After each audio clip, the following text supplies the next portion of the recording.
Lakle Inspector Tayai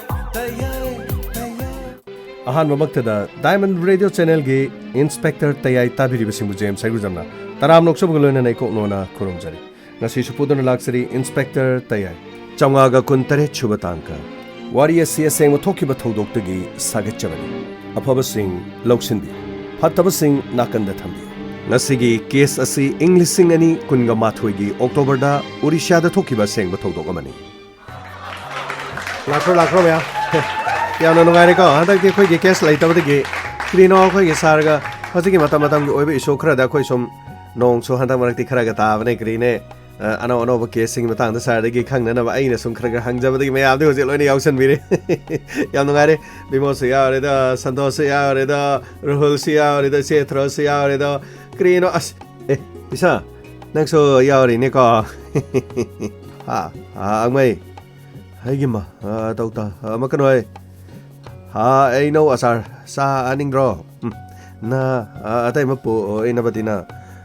ai no asar ga do se emba horom ni Krino ne hoji bu krai digi no ne hai sibo ta bisa Krino hai no ti krai digi sang mo di lo bra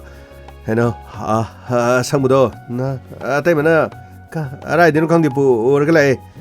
si ingilam dadi I know sangmagai si adum pa ngabajani da I know do pi ijagnuro kedore kagi sar lakre na sir lengsen direction sir akhoi mi ama ani ahom mari tawdagi akhoi station gi mi ayam loi ni yaure yam nungare ayuki matamda case anoba investigation tawbi matangda akhoi khara khana basi phayena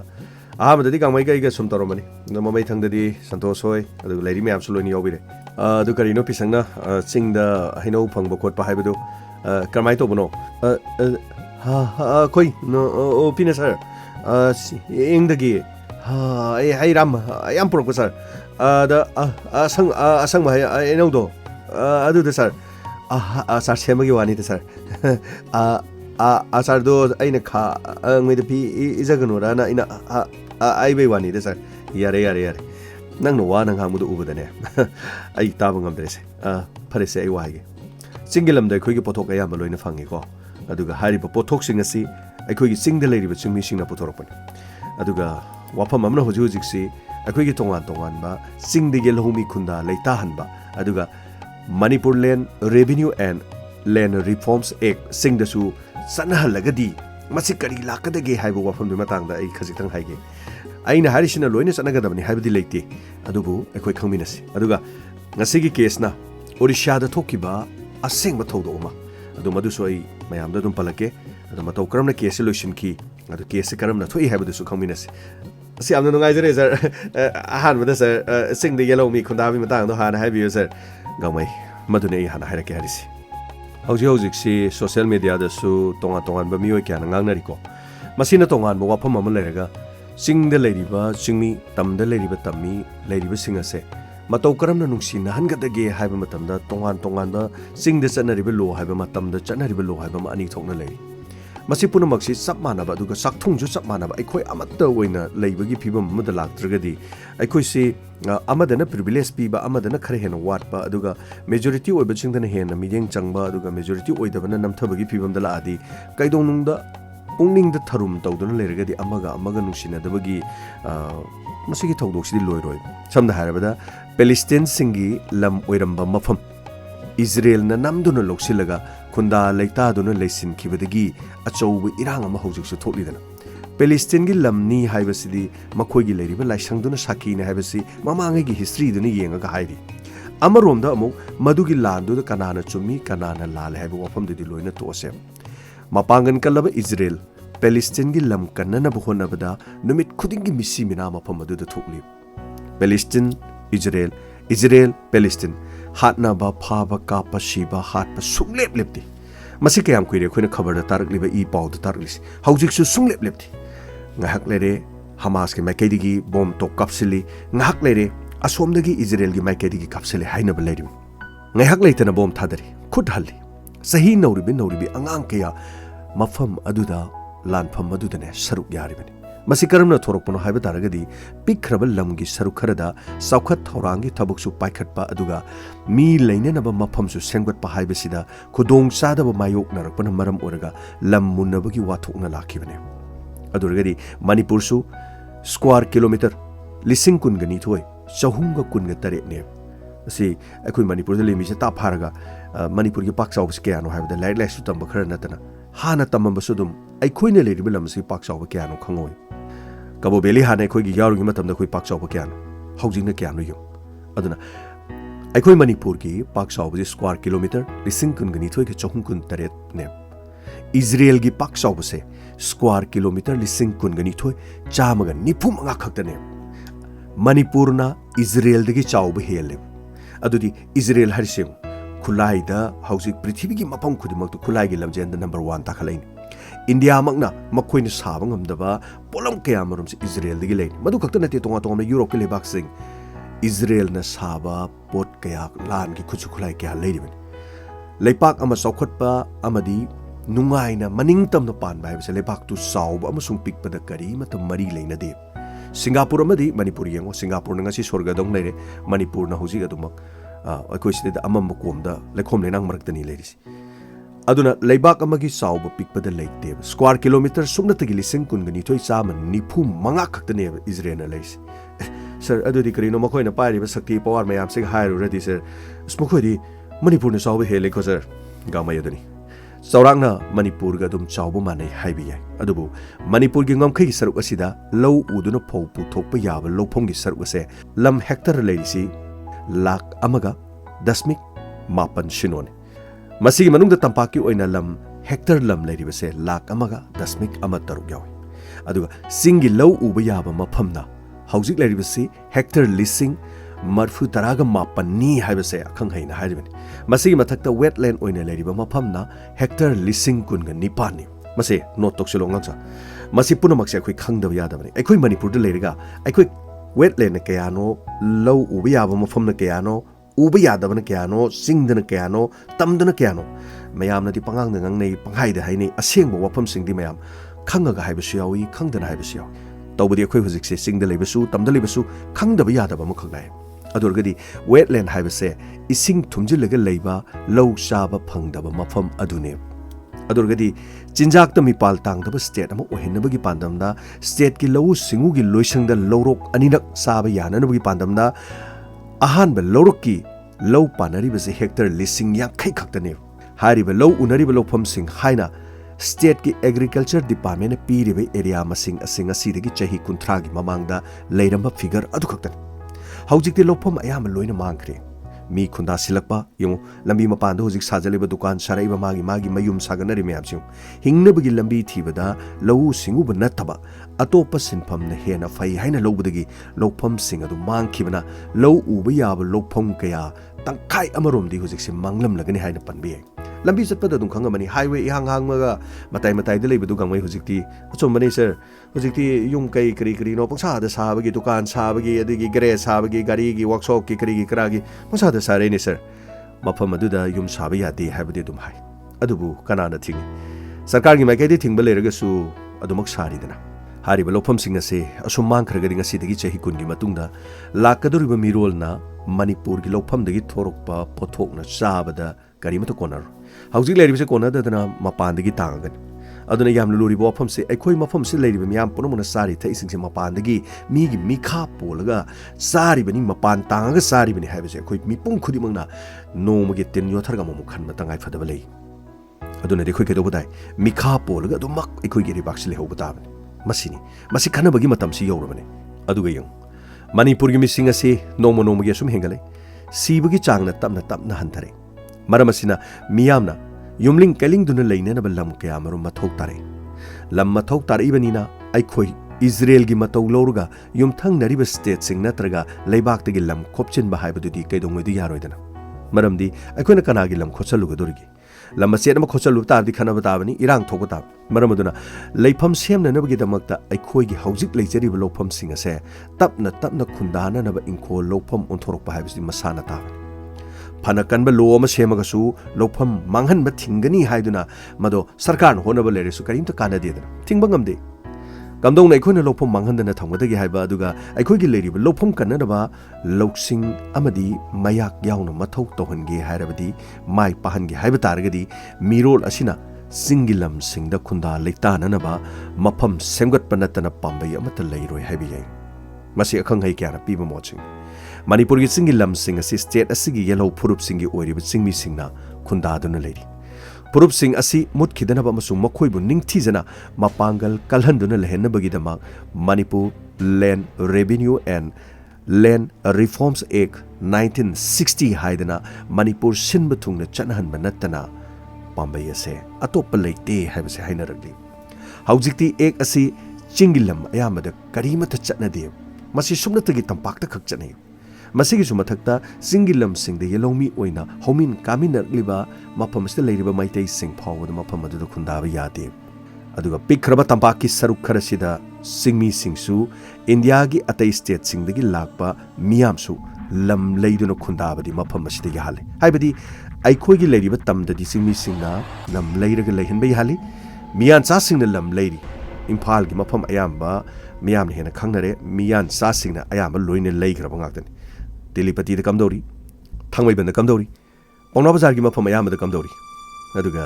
ꯃꯁꯤ ꯈꯛꯇ ꯅꯠꯇꯅ ꯑꯇꯩ ꯃꯅꯤꯄꯨꯔꯒꯤ ꯃꯐꯝ ꯑꯌꯥꯝꯕꯅꯤ ꯃꯌꯥꯝ ꯑꯁꯤꯅ ꯅꯣꯡꯃ ꯅꯣꯡꯃꯒꯤ ꯊꯣꯝꯖꯤꯜꯂꯛꯄꯗꯒꯤ ꯃꯅꯤꯄꯨꯔꯒꯤ ꯇꯝꯄꯥꯛꯀꯤ ꯂꯝꯁꯤꯡꯗ ꯂꯩꯐꯝ ꯂꯩꯇꯕꯒꯤ ꯑꯋꯥꯕ ꯀꯌꯥ ꯃꯥꯌꯣꯛꯅꯔꯤ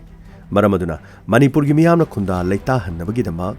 ꯂꯝꯕꯤꯒ ꯂꯣꯟꯅꯕꯗ ꯂꯩꯔꯤꯕ ꯂꯧꯕꯨꯛꯁꯤꯡꯗ ꯌꯨꯝ ꯀꯩ ꯁꯥꯒꯠꯅꯔꯛꯇꯨꯅ ꯂꯧꯐꯝ ꯃꯥꯡꯁꯤꯜꯂꯛꯄꯅꯤ ꯍꯥꯏꯕ ꯌꯥꯏ ꯃꯇꯥꯡ ꯑꯁꯤꯗ ꯄꯟꯕ ꯌꯥꯕ ꯋꯥꯐꯝ ꯈꯔꯗꯤ ꯆꯤꯡꯒꯤ ꯁꯔꯨꯛ ꯈꯔꯗꯗꯤ ꯍꯧꯖꯤꯛꯁꯨ ꯔꯤꯖꯥꯔꯚ ꯐꯣꯔꯦꯁꯠ ꯑꯦꯔꯤꯌꯥ ꯑꯣꯏꯅ ꯑꯗꯨꯃꯛ ꯂꯩꯔꯤ ꯑꯗꯨꯒ ꯁꯔꯨꯛ ꯈꯔꯗꯅ ꯄ꯭ꯔꯣꯇꯦꯛꯇꯦꯗ ꯐꯣꯔꯦꯁꯠ ꯑꯦꯔꯤꯌꯥ ꯑꯣꯏꯅ ꯊꯝꯂꯤ ꯃꯁꯤ ꯅꯠꯇꯕ ꯇꯝꯒ ꯇꯥꯏꯅꯕ ꯆꯤꯡꯒꯤ ꯁꯔꯨꯛ ꯑꯌꯥꯝꯕꯗꯗꯤ ꯃꯤ ꯈꯨꯟꯗꯥꯕ ꯌꯥꯔꯤ ꯑꯁꯤꯒꯨꯝꯕ ꯃꯐꯝꯁꯤꯡ ꯑꯁꯦ ꯍꯦꯟꯒꯠꯂꯛꯂꯤꯕ ꯃꯤꯁꯤꯡ ꯑꯁꯤꯒꯤ ꯂꯩꯐꯝ ꯄꯤꯕ ꯇꯥꯔꯒꯗꯤ ꯃꯅꯤꯄꯨꯔꯒꯤ ꯂꯧꯎ ꯁꯤꯡꯎꯕ ꯌꯥꯕ ꯃꯐꯝꯁꯤꯡ ꯑꯁꯤ ꯀꯟꯕꯗꯤ ꯉꯝꯒꯅꯤ ꯈꯜꯂꯤ ꯊꯕꯛ ꯑꯣꯏꯅ ꯄꯥꯡꯊꯣꯛꯄꯗꯤ ꯈꯪꯗ꯭ꯔꯦꯀꯣ ꯂꯧꯐꯝꯁꯤꯡ ꯑꯁꯤꯗ ꯄꯨꯊꯣꯛꯂꯤꯕ ꯃꯍꯩ ꯃꯔꯣꯡꯁꯤꯡ ꯑꯁꯤꯅ ꯑꯩꯈꯣꯏ ꯄꯨꯝꯅꯃꯛꯅ ꯆꯥꯃꯤꯟꯅꯔꯤ ꯑꯩꯈꯣꯏ ꯆꯔꯥ ꯍꯦꯜꯂꯣꯏꯗꯧꯔꯤꯕꯅꯤ ꯃꯔꯝ ꯑꯁꯤꯅ ꯍꯧꯖꯤꯛ ꯆꯠꯅꯔꯤꯕ ꯃꯅꯤꯄꯨꯔꯒꯤ ꯂꯦꯟ ꯔꯦꯚꯤꯅ꯭ꯌꯨ ꯑꯦꯟ ꯃꯅꯤꯄꯨꯔ ꯂꯦꯟ ꯔꯦꯚꯤꯅ꯭ꯌꯨ ꯑꯦꯟ ꯂꯦꯟ ꯔꯤꯐꯣꯔꯝ ꯑꯦꯛ 1960 ꯑꯁꯤ ꯆꯤꯡꯗꯁꯨ ꯆꯠꯅꯍꯜꯂꯒ ꯆꯤꯡꯃꯤ ꯑꯃꯁꯨꯡ ꯇꯝꯃꯤꯁꯤꯡ ꯑꯁꯤ ꯅꯨꯡꯁꯤ ꯆꯥꯟꯅꯅ ꯂꯩꯃꯤꯟꯅꯕꯗ ꯅꯠꯇꯅ ꯍꯦꯟꯅ ꯃꯔꯥ ꯆꯠꯄ ꯑꯃ ꯁꯣꯏꯗꯅ ꯑꯣꯏꯔꯛꯀꯅꯤ ꯑꯗꯨꯅ ꯉꯁꯤꯒꯤ ꯋꯥꯐꯝ ꯑꯁꯤ ꯄꯤꯁꯛꯅ ꯍꯥꯏꯔꯛꯂꯤꯕ ꯆꯤꯡꯒꯤ ꯃꯐꯝꯁꯤꯡꯗꯒꯤ ꯍꯩ ꯔꯥ ꯄꯨꯊꯣꯔꯛꯇꯨꯅ ꯃꯐꯝ ꯑꯁꯤꯗ ꯑꯩꯈꯣꯏꯅ ꯌꯥꯝꯅ ꯉꯟꯅ ꯆꯥꯕ ꯐꯪꯂꯦ ꯍꯥꯏꯕ ꯋꯥꯐꯝ ꯑꯗꯨꯗꯒꯤꯅꯤ ꯂꯥꯛꯏꯁꯤ ꯑꯗꯨꯒ ꯃꯅꯤꯄꯨꯔ ꯈꯛꯇꯗ ꯆꯠꯅꯕ ꯑꯇꯩ ꯌꯨꯝꯊꯪꯅꯔꯤꯕ ꯅꯥꯒꯥꯂꯦꯟ ꯑꯗꯨꯒ ꯃꯤꯖꯣꯔꯥꯝ ꯐꯥꯎꯕꯗ ꯆꯠꯅꯗꯕ ꯇꯣꯉꯥꯟ ꯇꯣꯉꯥꯟꯕ ꯀꯌꯥ ꯃꯔꯨꯝꯁꯤ ꯃꯐꯝ ꯑꯗꯨꯗ ꯂꯣ ꯑꯅꯤ ꯆꯠꯅꯗꯦ ꯕꯠ ꯃꯅꯤꯄꯨꯔꯗ ꯂꯣ ꯑꯅꯤ ꯆꯠꯅꯔꯤꯕꯁꯤ ꯑꯃꯠꯇ ꯑꯣꯏꯅ ꯆꯠꯅꯔꯒ ꯆꯤꯡꯒꯤꯁꯨ ꯇꯝꯒꯤꯁꯨ ꯑꯅꯤꯃꯛꯀꯤ ꯌꯥꯏꯐꯅꯅꯕ ꯁꯤꯟꯕ ꯍꯥꯏꯕꯁꯤꯅ ꯇꯨꯡꯒꯤ ꯃꯤꯔꯣꯜꯗ ꯄꯨꯟꯅ ꯈꯨꯟꯗꯥꯃꯤꯟꯅꯔꯤꯕ ꯌꯦꯜꯍꯧꯃꯤꯁꯤꯡꯅ ꯅꯨꯡꯁꯤ ꯆꯥꯟꯅꯅ ꯂꯩꯃꯤꯟꯅꯕꯒꯤ ꯑꯗꯨꯒꯨꯝꯕ ꯈꯣꯡꯊꯥꯡ ꯑꯃ ꯄꯥꯏꯈꯠꯅꯕꯒꯤ ꯃꯇꯝ ꯑꯗꯨ ꯌꯧꯔꯕ꯭ꯔꯥ ꯍꯥꯏꯕꯁꯤ ꯌꯥꯝꯅ ꯆꯨꯝꯃꯦ ꯁꯥꯔ ꯌꯥꯝꯅ ꯆꯨꯝꯃꯦ ꯁꯥꯔ ꯑꯗꯨꯕꯨ ꯑꯩꯈꯣꯏꯒꯤ ꯂꯝꯗꯝꯁꯤꯗꯗꯤ ꯁꯥꯔ ꯑꯃꯅ ꯍꯥꯏ ꯇꯥꯗꯦ ꯑꯃꯅ ꯍꯥꯏ ꯇꯥꯗꯦ ꯑꯉꯥꯡꯕ ꯄꯪꯆꯣꯝꯗ ꯆꯨꯝꯃꯒ ꯀꯔꯤꯅꯣ ꯄꯪꯂꯩꯗ ꯂꯩꯅꯕꯗꯨꯅꯗꯤ ꯑꯩꯈꯣꯏ ꯀꯩꯗꯧꯉꯩꯗ ꯆꯥꯎꯈꯠꯄꯗꯤ ꯌꯥꯔꯣꯏ ꯁꯥꯔ ꯆꯨꯝꯃꯤ ꯒꯥꯡꯃꯩ ꯆꯤꯟꯗꯅ ꯆꯤꯡꯃꯤ ꯑꯃꯗꯤ ꯇꯝꯃꯤ ꯍꯥꯏꯕ ꯑꯗꯨꯒ ꯊꯕꯛꯇꯅ ꯑꯅꯤꯃꯛꯀꯤ ꯑꯣꯏꯕꯗ ꯁꯤꯜꯂꯛꯇ꯭ꯔꯒꯗꯤ ꯌꯥꯔꯣꯏ ꯆꯥꯛꯊꯨꯡ ꯆꯞ ꯃꯥꯟꯅꯅ ꯌꯦꯟꯅꯕ ꯃꯆꯤꯟ ꯃꯅꯥꯎ ꯑꯃꯅ ꯄꯨꯈꯝ ꯑꯃꯗ ꯆꯥꯛ ꯆꯥꯃꯤꯟꯅꯔꯤꯕꯗꯣ ꯃꯌꯥꯝꯕꯅꯁꯨ ꯆꯞ ꯃꯥꯟꯅꯅ ꯐꯪꯕꯗꯨ ꯃꯅꯥꯎ ꯅꯨꯄꯥꯅꯁꯨ ꯐꯪꯕ ꯃꯅꯥꯎ ꯅꯨꯄꯥꯅ ꯐꯪꯕꯗꯨꯁꯨ ꯃꯌꯥꯝꯕꯅ ꯐꯪꯕ ꯃꯗꯨꯒꯤ ꯆꯥꯛꯊꯨꯡ ꯑꯗꯨ ꯆꯞ ꯃꯥꯟꯅꯗ꯭ꯔꯤꯕ ꯐꯥꯎꯕꯗꯤꯅꯦ ꯀꯩꯗꯧꯉꯩꯗꯕꯨ ꯅꯨꯡꯉꯥꯏꯕ ꯉꯝꯃꯣꯏ ꯑꯗꯨꯅ ꯃꯁꯤ ꯄꯨꯝꯅꯃꯛꯁꯦ ꯑꯩꯈꯣꯏ ꯈꯟꯊꯃꯤꯟꯅꯔꯀꯥꯟꯗ ꯇꯨꯡꯒꯤ ꯃꯤꯔꯣꯜꯅ ꯍꯦꯟꯅ ꯆꯥꯎꯈꯠꯄ ꯑꯗꯨꯒꯨꯝꯕ ꯂꯩꯕꯥꯛ ꯑꯃ ꯑꯣꯏꯍꯧꯅꯅꯕ ꯑꯩꯅ ꯉꯁꯥꯏ ꯍꯥꯏꯈꯤꯕꯗꯨꯅꯤ ꯁꯤꯡꯒꯥꯄꯨꯔ ꯑꯃꯗꯤ ꯏꯖꯔꯦꯜ ꯀꯌꯥꯝ ꯄꯥꯛ ꯆꯥꯎꯕꯒꯤ ꯃꯅꯤꯄꯨꯔ ꯍꯦꯟꯅ ꯄꯥꯛ ꯆꯥꯎꯕ ꯉꯥꯛꯇꯅꯤ ꯑꯗꯨ ꯑꯣꯏꯔꯕꯗꯤ ꯑꯩꯈꯣꯏꯅ ꯀꯔꯤꯒꯤꯗꯃꯛꯇ ꯇꯨꯊꯅ ꯁꯣꯟꯊꯅ ꯀꯔꯤꯒꯤ ꯂꯩꯔꯨꯒꯅꯤ ꯂꯩꯕꯥꯛ ꯑꯃ ꯆꯥꯎꯈꯠꯄ ꯑꯃꯗꯤ ꯂꯩꯕꯥꯛ ꯑꯗꯨꯅ ꯈꯣꯡꯖꯦꯜ ꯌꯥꯡꯅ ꯆꯠꯄ ꯍꯥꯏꯕꯁꯦ ꯂꯩꯕꯥꯛ ꯑꯗꯨꯗ ꯂꯩꯔꯤꯕ ꯃꯤꯑꯣꯏꯁꯤꯡꯅ ꯒ꯭ꯌꯥꯟ ꯇꯥꯕ ꯑꯃꯗꯤ ꯑꯃꯒ ꯄꯥꯎ ꯐꯥꯎꯅꯕ ꯑꯃ ꯆꯪꯉꯤꯅꯤ ꯌꯥꯝꯅ ꯆꯨꯝꯃꯦ ꯁꯥꯔ ꯑꯣꯟꯊꯣꯛꯅ ꯐꯖ ꯐꯖꯕ ꯋꯥꯍꯩꯁꯤꯡ ꯍꯥꯏꯕꯤꯔꯦ ꯑꯗꯨꯒ ꯁꯥꯔ ꯑꯗꯨꯒ ꯉꯛꯁꯥ ꯉꯁꯤꯒꯤ ꯀꯦꯁ ꯑꯃꯒ ꯑꯩ ꯍꯥꯏꯒꯦ ꯑꯗꯣ ꯉꯁꯤꯒꯤ ꯀꯦꯁꯁꯤ ꯑꯣꯔꯤꯁꯥꯗ ꯊꯣꯛꯈꯤꯕ ꯁꯦꯡꯕ ꯊꯧꯗꯣꯛ ꯑꯃꯈꯛ ꯑꯣꯔꯤꯁꯥꯗ ꯁ꯭ꯀꯨꯜꯒꯤ ꯑꯣꯖꯥ ꯑꯃ ꯃꯃꯤꯡꯅ ꯃꯃꯤꯇꯥ ꯃꯍꯦꯔ ꯃꯍꯥꯛ ꯑꯣꯖꯥ ꯑꯃꯅꯤ ꯃꯍꯥꯛꯅ ꯑꯣꯖꯥ ꯑꯣꯏꯔꯤꯕꯁꯤ ꯁꯟꯁꯥꯏꯟ ꯏꯪꯂꯤꯁ ꯃꯦꯗꯤꯌꯝ ꯁ꯭ꯀꯨꯜ ꯍꯥꯏꯕ ꯑꯣꯔꯤꯁꯥꯒꯤ ꯃꯐꯝ ꯑꯃꯗ ꯃꯍꯥꯛ ꯑꯣꯖꯥ ꯑꯣꯏꯔꯝꯃꯤ ꯃꯍꯥꯛꯅ ꯃꯐꯝ ꯑꯗꯨꯗ 2010ꯗꯒꯤꯅ 2012 ꯐꯥꯎꯕꯗ ꯀ꯭ꯂꯥꯁ 10, 12 ꯃꯍꯥꯛ ꯇꯝꯈꯤ ꯃꯗꯨꯗꯒꯤ ꯒ꯭ꯔꯦꯖꯨꯑꯦꯁꯟ ꯂꯣꯏꯔꯒ 2017ꯗ ꯃꯍꯥꯛꯅ ꯇꯝꯂꯛꯈꯤꯕ ꯁ꯭ꯀꯨꯜ ꯑꯗꯣ ꯃꯗꯨꯗ ꯃꯍꯥꯛ ꯑꯣꯖꯥ ꯑꯣꯏꯅ ꯑꯦꯄ꯭ꯂꯤꯀꯦꯁꯟ ꯊꯥꯈꯤ ꯑꯃꯗꯤ ꯃꯍꯥꯛꯄꯨ ꯁ꯭ꯀꯨꯜ ꯑꯗꯨꯒꯤ ꯑꯣꯖꯥꯁꯤꯡꯅꯁꯨ ꯍꯥꯟꯅꯗꯒꯤ ꯈꯪꯕ ꯑꯗꯨꯒ ꯃꯐꯝ ꯑꯗꯨꯗ ꯃꯍꯥꯛꯅ ꯒ꯭ꯔꯦꯖꯨꯑꯦꯠ ꯂꯣꯏꯁꯤꯜꯂꯒ ꯂꯩꯕꯅꯤꯅ ꯃꯍꯥꯛ ꯑꯣꯖꯥ ꯑꯃ ꯑꯣꯏꯕꯗ ꯃꯇꯤꯛ ꯆꯥꯔꯦ ꯍꯥꯏꯅ ꯑꯣꯖꯥꯁꯤꯡꯅ ꯃꯍꯥꯛ ꯈꯟꯈꯤ aduga school dumakta da mahak oja oiki 2017 dagi mahak oja oibasina 2020 yoksilaki 20 gi haugalakpa corona lakhibadagi school adu tangai phadana lepataki madugi matungda mahak mayumda lakhi adubu sahi ahum khare henbadi school adu da mahak thabak oina purame corona gi tamna tamna wave pharakpa matungda 2021 gi October gi tang 9 da mangonda call ama khalaki Sidi koi sir Gobind ni na hello sir namu kadai lege sir ai yum da leje sir hojikti corona gi wave se so khara handarabani na school se mo hang da yadre aduga nangna puramba thodang sing adu amu makhata na punana bo wakar khana se Funny sir kari numitagi yarabadi ngasi hekta tholoni ngasi dagi school pura sai banati wa amasu khana se adu ai lambi da ngai leramage nang horen tholokpaga engoda pawdo dum pirone Funny sir ai soidana thokcharagi yaragadi kara thoro ai su thaba malakpani Funny sir ai soidana thokcharagi asumna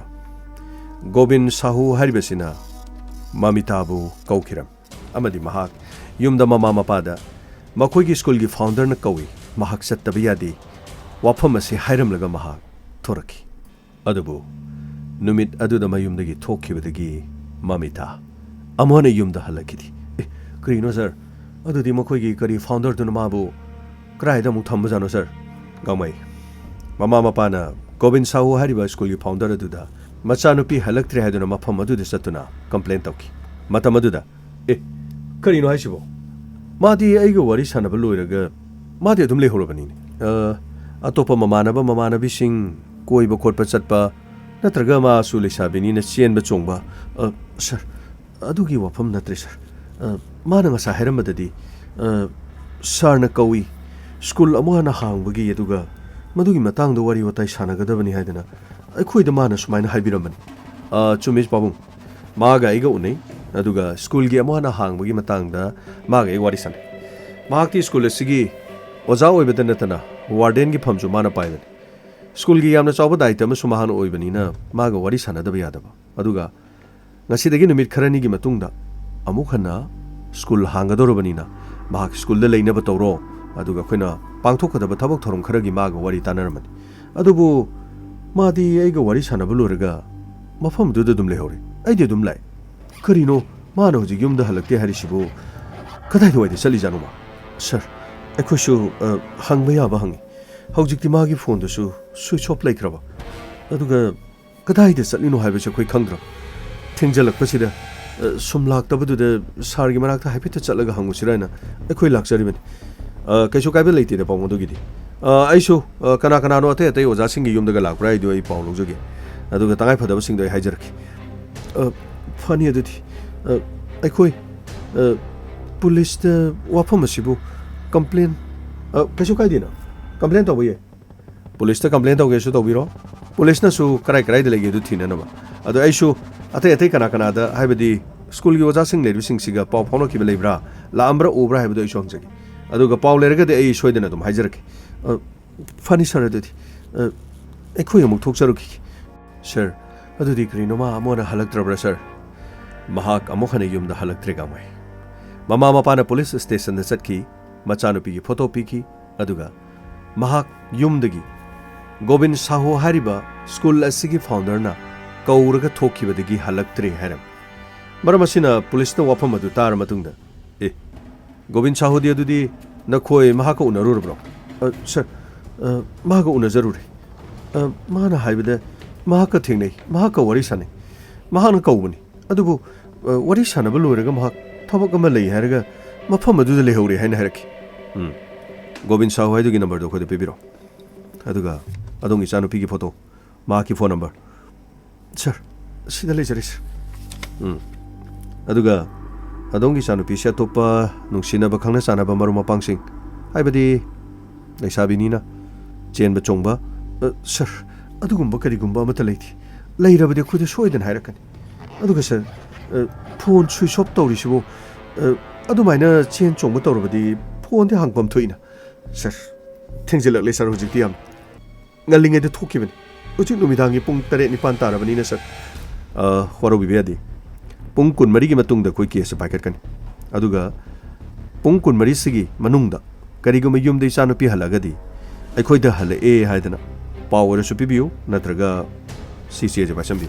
sei kan chi number sida le funny sir aduga mamana ba te te maga tinaba kana kana le habdu su khangna bona bi chen ba chong ba yawra natraga na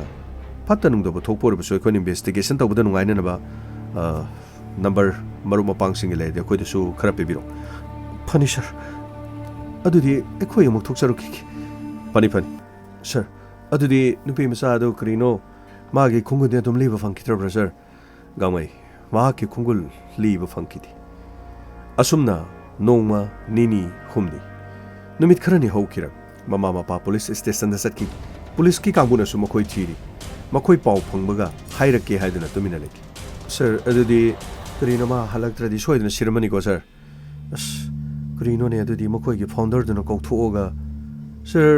adubu founder duna mari leina ramoidra sir gamai founder adu police na chingde chingnaki adubu mahak wari sanai haiba wafam dudi founder adu na so haibani na founder adu gi location yengbogi mathau takidri maramdi makoi unai haibani adubu makha tarakpada founder adu gi number CDR ko chingtoki loinena mamita haribu gi mahaki call details su chingtoki mahaki last location kadai du oikibagi haibadu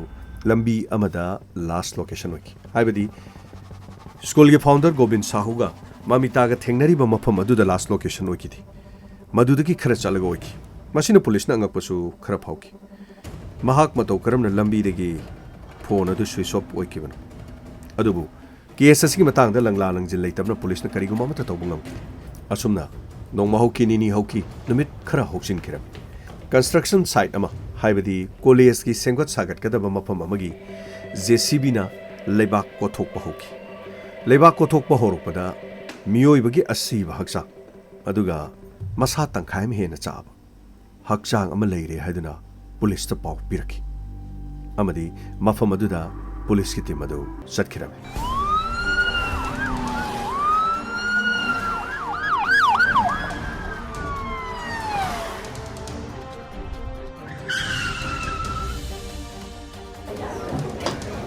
mayam chom san ne kita tako panisha ya kita to me kita son onchung bigino son da sir sida le sir na koi si thabak to bu kana no ure se sir koi si de construction gi thabak to jabni sir ada lebak chi chum to khai jabde sir asi ba masaji thingnar ki bni sir nako amteyam sir sidi nupi ni sir sidi de mai big ama yaw sir big ang to yung sir sidai sir magi ID su yore sir good ID na mami kari thayo sir mamita meher adudi ngasidagi tha makai magi mamang da school gi founder na ko thoki badagi mayum da amona halakte haba mamita meher sir siam tiang bi sir kaino sir magi phone chi sida switch off torga yaw okay masa sidi hato oba matungda maina thadokon maina sakpol oidring da mafam masta ko mom taro phomjar borangan aduga marai bak thibadagi mafam ase construction site oramadagi saba khotpa tobagi kothorokpadi khangmani mafam ase kari guma saba khotpa construction toromdrabadi asi bama phumdunu le habse khangamoi dabani mama pa ta popina batokshi funny sir aduga asi bama sa se postmortem gi puna batokshi mama pa singdu hospital oine lo hais funny sir karina sir adudi ngasai gi oja kari mokhoi gi mamita haibadu Gobind Sahu haibadu no kokthokpudu di sir adudi mana heart boy bijala gamai madu gi aseng bakari gu mama ta khangbu ngam ki mama pa da popi ki mama pa hospital da laki macha gi bek aduga mahaki maine sakhi ba phi khara phangki baduga madu punama adu mokhoi gi macha nu pini haibadu irai laina taki sir adudi macha nu pini haibadi khange aduga sir heart podudi khangdabani ne sir makha du khangning mane sire sir gamai amuk thangai khone investigation karamna tawi karamna thigat ki matau karamna phaki maduni ni yamna darkar rois sir aduni ne aini yam thuna khangning ge sir aroi bagi du hairak pu yaroidra sir aduga ai kon marki du tajage sir Gangmei, ta khone nangbo. Matau karam na mafam maduda mihat padu fakibagi. Mihat padu kana oirambagi. Aduga kana oiram do manki. Nakoi miyam khalun. Mihat pasi kana oiram do manki. Santosh, sir. Mihat pasi sir. Gobind Sahudi madi mal. Anyway, oibo oida bai budi gengsi. Sir, aibo hajo hadi sir. Mihat pasi atopa Gobind Sahu na kok thokraga. Mafam maduda shiraga leramisinadi. Sir, madugi khudong chaba lorga mamitaga khangnaba atopa nupanaga Rahul adu sunatti. Karino pisa nang hayudana. Adudi ase mihat pasi kana oram do male nang sung sangi tari si kara hayudana. Karino no khodi station da dum nangwai paragar tara lei. Ki sat pasu yaw bunati. Karino adu nang hafta hayudana karino ase kana na mange. Ha angmai. Aidi no opido ma akhoi gi imung manun ha atpu oiram do male. Es nangi du disungsan sanadre da karino da kha angmai nga arangi ke esto so ma amano oirami dudi ka rino ne as aduna mama no oibaduna oibani dana ngarang oikre nang ase gi imung manung no oigadrai mi krino khang de nang jidi kha angmai arangi ma others day numita li ekibwa aridudi ma others day da ma adarna ma asado atpi wa anida adugi wa anida askrino khangeda nang ngang bwa de dom tabda nang gi ngang bwa du aina chinje ko se matung ina tamda ai gi chinje krino ma tawe krino khangdi wari se khangdore nang na ko fazana taraga krino ai do khalo krino khangdi ne mothers day gi wari palaga ai di noning mra sire da krino khangeda mama leija ba singduna mama gi sebadi tawrira tawdrira khangde mama to chingthok ko photo khapa thagat ba Facebook to mama ngata ngai gi bani ne ko hayeng no ngala gi mama do lao ibungo krino sing bate nam to hon bio hai badi ima ta le hai gi da male krino khangde photo thagalam dai de mama do kisin birga ke tawra smai tro kapa ka thon yam thagat kri ko aseng ba ki so yarong ngani nakli phakli se yarong ngani khalo bade ko mama leija da ba koi di ko as mama leija ba sing do yenga ga dum thokre dana gamai gi di mama leija dra bani na as khalo ra ga ko ngarang gi do ning sing lo bada krino Facebook ta haidok pa yade mi gi di mama leija bani na gamai gi di leija da bani na ko gamai achumani Facebook da thaganari ba mayam amabure mama bu nungsidrabasu nungsiba sabagi orasu mikup amatang mama ba ningsing libado yamna faraba amore case asigi makha tarakpada Gobind Sahu mahak pulisna mafam adudagi phagat pasat kirab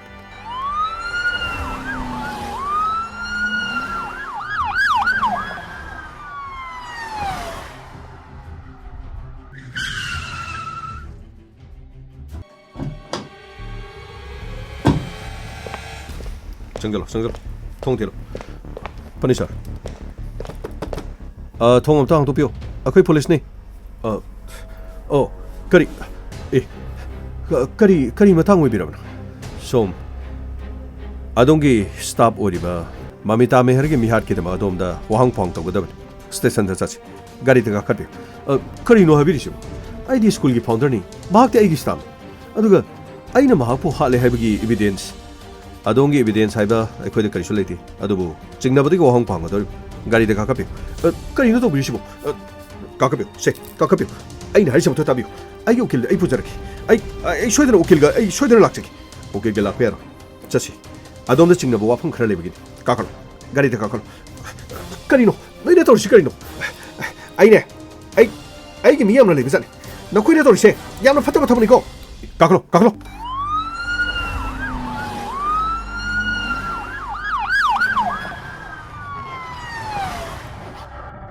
Karino sir adudi akhoi na ngasai de khali se ga karino hariba Gobind Sahu sin adum oira mabra sir gamai Gobind Sahu mafam aduda police na wahang pang adubu mahaki pakhumasi mahaka thingnei adubu mahaka mari leinadi mahaki misiga karigumba mata mahaka mari leinadi haiba wafam sidi helamdi police na sumasidagi henba topa maga chap chana ba evidence amata leramdi yes numit adu da mahana ko thuki haiba sidi chum mag masana ko thui magi staff ko thukchabani corona ne school lepu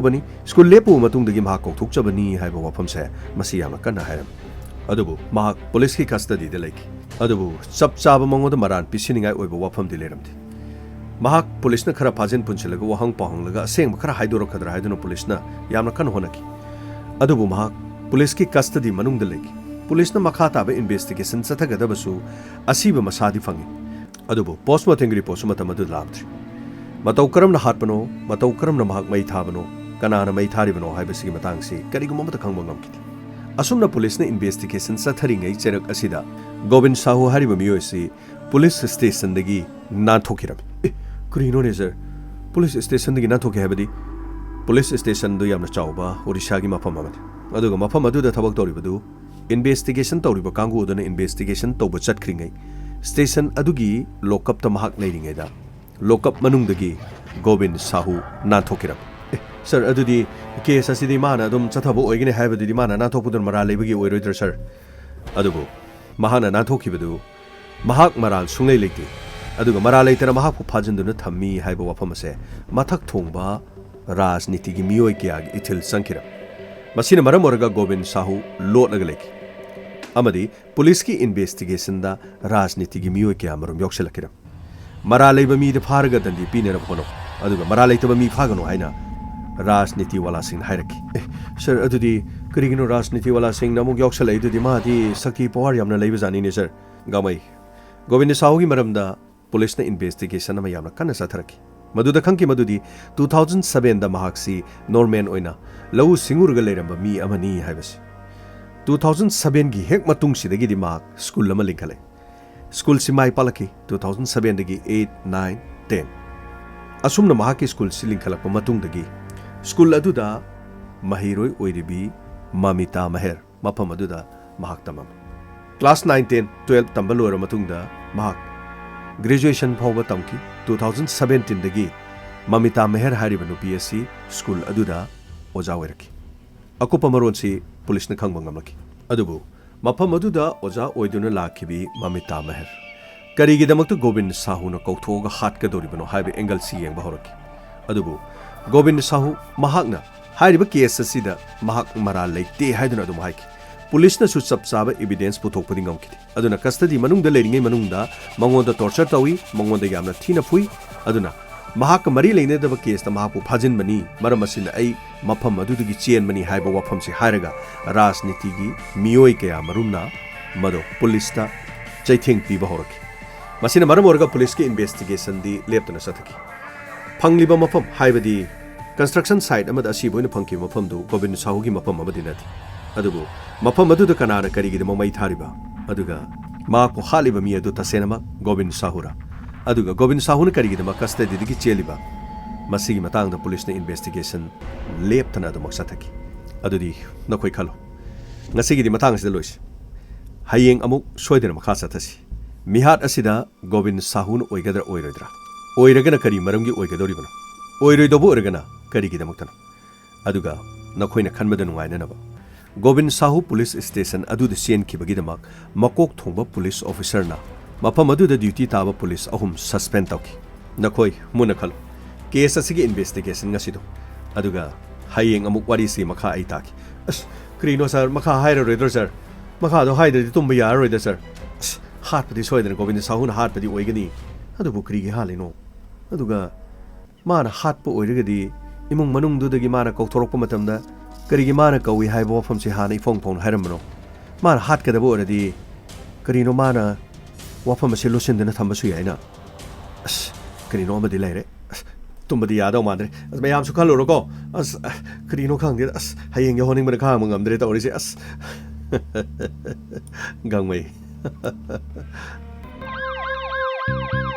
Luckily, luckily, Inspector Tayai, Tayai, Tayai. Luckily, luckily, luckily, luckily, Inspector Tayai, Tayai, Tayai. Uthanaba.